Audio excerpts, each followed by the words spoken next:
Bismillahirrahmanirrahim. Alhamdulillahi Rabbil Alameen. Wa sallallahu ala Sayyidina Muhammadin wa alihi tahirin. We are continuing our lessons of comparative religion, and we're continuing our topic of comparison aspects between Islam and Christianity. So in the last lesson, we began to talk about some of the text, the major scriptures according to Christianity. And we also talked about the issue or the topic of whether the Torah law was completely obsolete or abrogated or not, and what were some of the things that were going on amongst the early Christian communities, and also what is Islam's view. So now we're going to continue talking about the manuscripts. So last time I said that we have these texts in this book called the New Testament.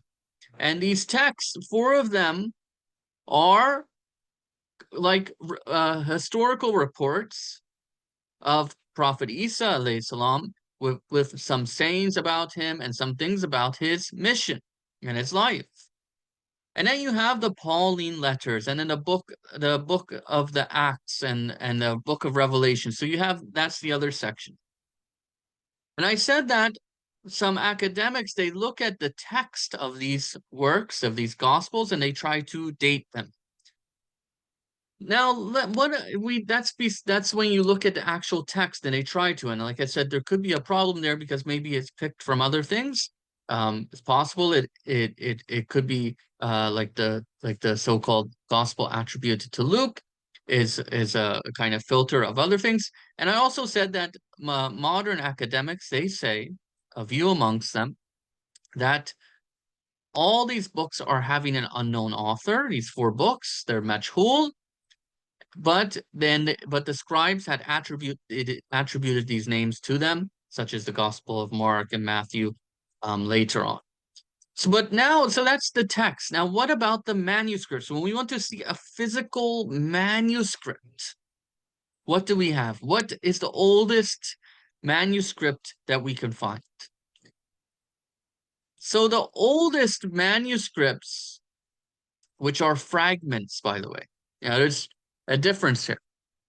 We can have an entire book, a complete manuscript, page by page, the whole book, or we can have fragments. Whenever we look at manuscripts, we can have these two different things. Either we have a complete book or fragments. Fragments means pieces of it. Maybe pages, maybe a page, maybe sentences, maybe some parts of the sentence.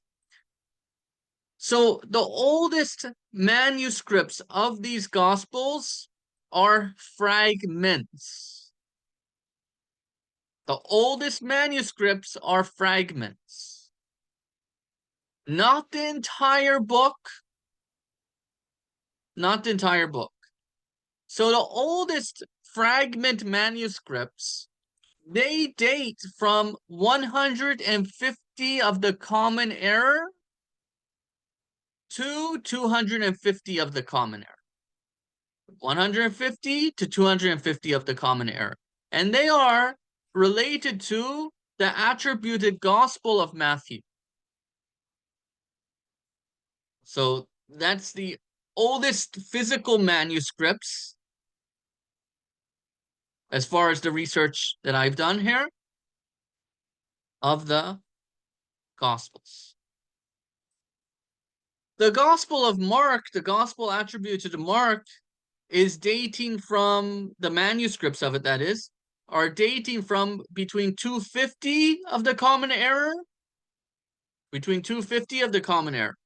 till so around 250, maybe it's 130 to 250. You have to check of the Common Era. The Gospel of Luke, it dates from 175 of the Common Era until 250 of the Common Era. Those are the manuscripts. This is a long time after Prophet Isa. We're looking at around 100 years or more after you're having these manuscripts. And then you have the Gospel of John, which dates around 125 of the Common Era until 250 of the Common Era. So in that area. An interesting note over here about these 4 books is that the books of Matthew are attributed to Matthew, the book attributed to Mark, and the book attributed to Luke are considered as something called synoptic gospels.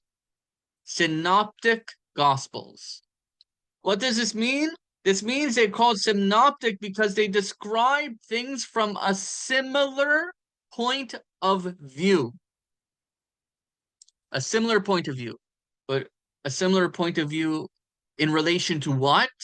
It's a similar in point of view in relation to the book of John, the Gospel of John.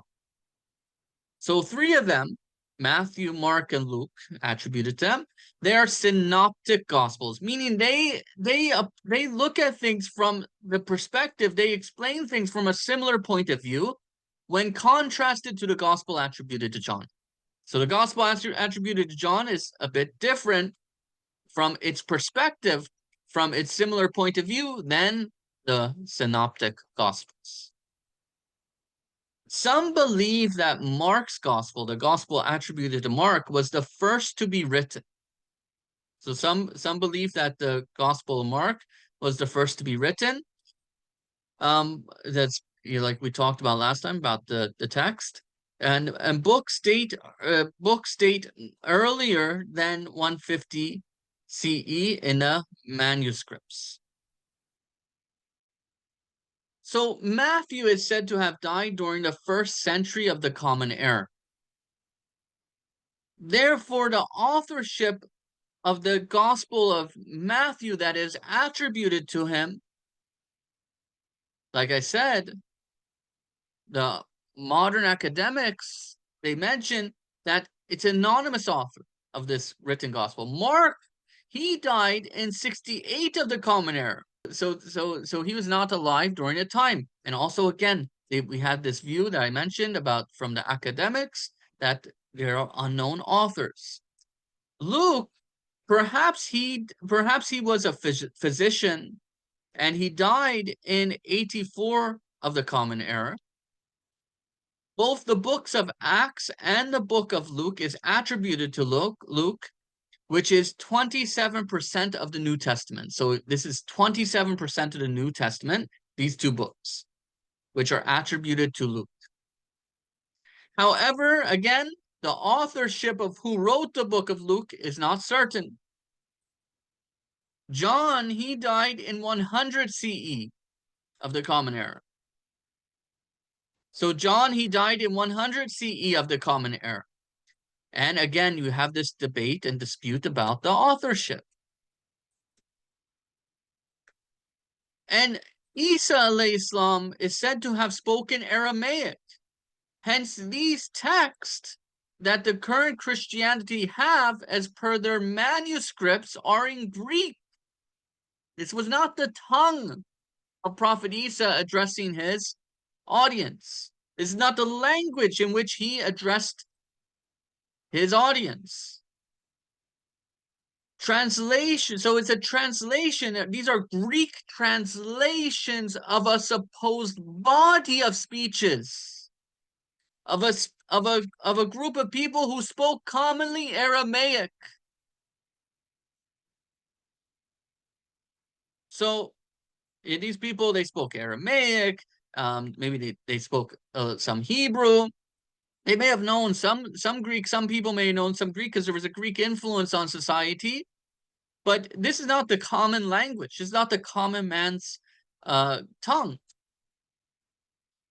So whenever we translate one text from its original, when we have a text in original language and we translate it into another language, we take it from its original language and translate it into another language, there is a kind of influence on its meaning. Its meaning gets altered. its meaning gets either restricted or things added because there's an interpretation element in a translation. No text would be as pure as its original tongue. The depth, the meaning, the indications cannot be as pure as the original tongue. Yes, you could try hard and you could try to get it, but still there'll be some elements and some areas of critique.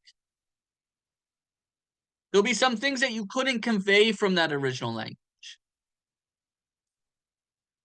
So whenever someone does a translation to another language of a text, I call these transinterpretations, there is a kind of influence on the meaning. And there's a kind of restriction in some cases on its meaning due to the confines of that new language in which you're putting that old language into. It is translated to this new language and being stripped away from its in-depth and subtle meanings,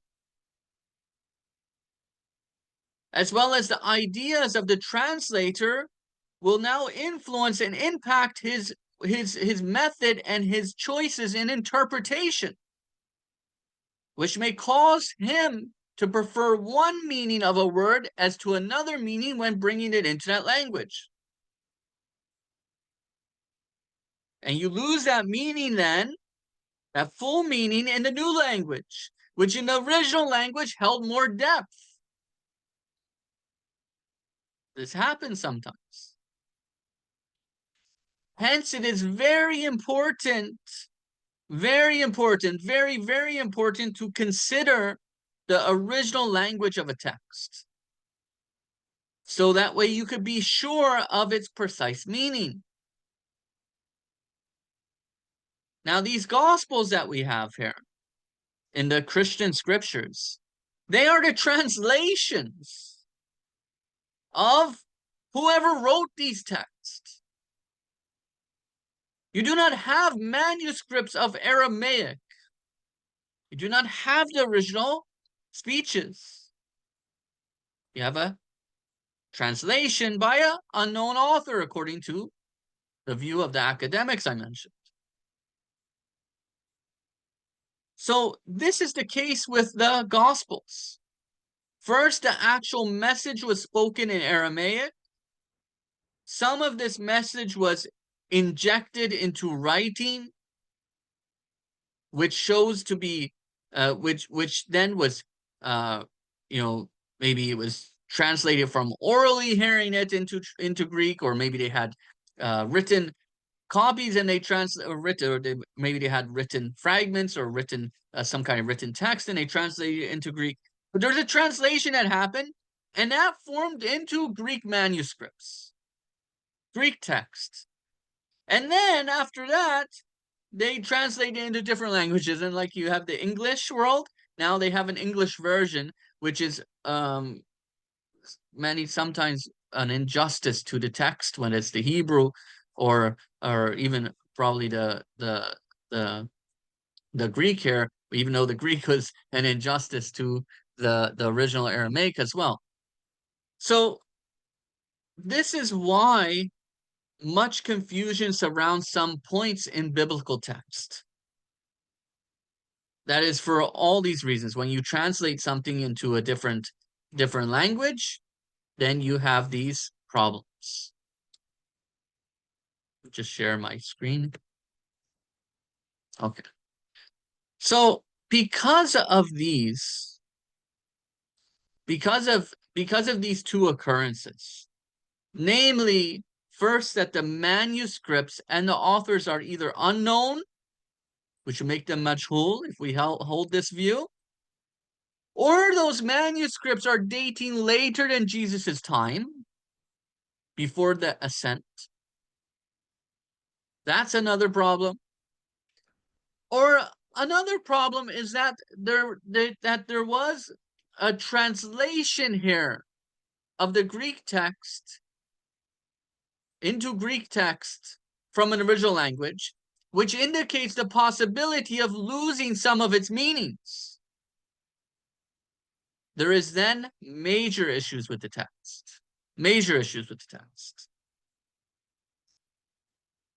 However, from an Islamic lens, we believe that Allah the Exalted revealed a book to Prophet Isa called the Injil, and we can view these texts that we're looking at as having some common issues, some common good things, some things that we can agree on, while being careful and taking with a grain of salt those things which we cannot affirm, those things which we have something against them in our side.